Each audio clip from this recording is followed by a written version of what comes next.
Hello everyone. In this video, I will show you step by step how to add voice in Higgsfield AI.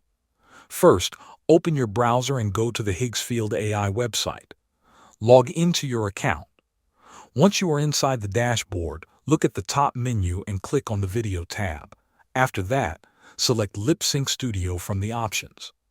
Now you will see the main workspace. Here you need to choose your model. You can select a model like Veo 3 or any other available model. Pick the one that fits your project. Next, upload your image. This will be the face or character that will speak in the video. Make sure the image is clear and front-facing for better results. After uploading your image, you need to upload your voice file or generate the audio using the AI models available there. To use your own voice, click on the Upload Voice option and select your audio file from your computer. This audio will be used to create the lip sync. The system will match the mouth movement to your voice. Now move to the prompt section.